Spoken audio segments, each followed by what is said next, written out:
It's a service to the community. It's putting myself out there for the community and then for the country. Even in the wake of a life-altering on-the-job accident. I think it's the type of job that I feel I'm suited for. State Trooper Michael Nunez can't imagine doing anything else. I remember hearing what was going on in the radio as far as the high-speed chase. It's a June evening in 2020.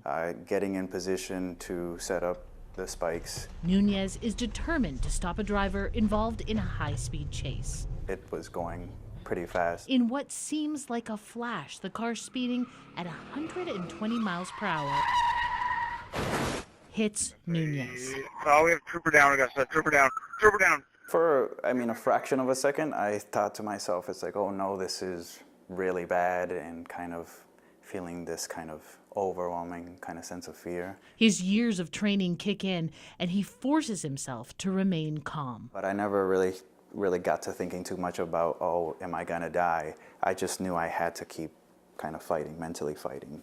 After what feels like an eternity, an ambulance rushes him to Maine General Medical Center in Augusta. His troop commander isn't far behind. And I walked right into the trauma room, and then I see our boots on the ground. I see parts of his uniform cut off. I see him there laying on the stretcher.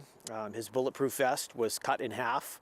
The car had smashed directly into Nunez's right leg. I really push the surgeons that I'm passionate about running, I'm passionate about being active, and that I really want to keep the leg. And they wanted to do everything they could to help me out. He's a physical guy. He needs this.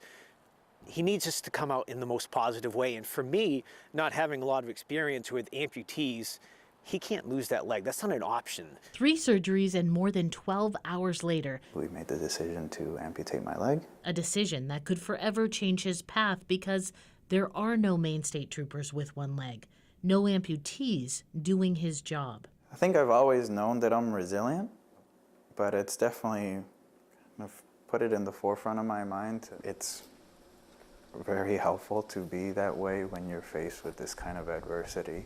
2 years of pushing, grinding, and learning to live with a prosthetic leg. Part here, I think, is fiberglass of some sort. Almost undetectable under his uniform. He's going to be our first amputee. That's pretty important. To stay on the job, Nunez has had to pass every test that would typically come along for a state trooper. No accommodations. The road to recovery has been paved with pain. There's been many, many times where the pain's been overwhelming. Nunez's desire to get back to the job and the sports he loves, like running and hiking, have been a driving force. Pushing the limits and doing as much as I can, and really, when I said getting back to what I wanted to do, really getting back there, and in some capacity thinking of going beyond what I was doing before. His first few runs were hard. It was very demoralizing just because of how quickly I fatigued and how much effort it took. But with each determined stride, he's made it a little further. Last summer, he hiked Katahdin for the first time with his new leg. So that was a huge thing for me. What did it feel like when you get to the top? Oh man, I wish I could tell folks that it was like this whole emotional thing, but unfortunately the first thing I kind of started thinking is, well, can I do it faster?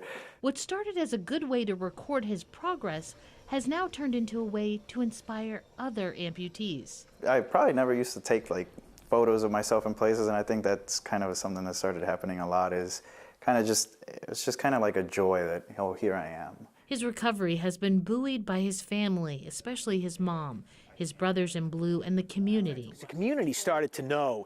It came out that, okay, this is Mike, this is the guy that stood in front of that speeding car to stop a chase that needed to be done before somebody got killed.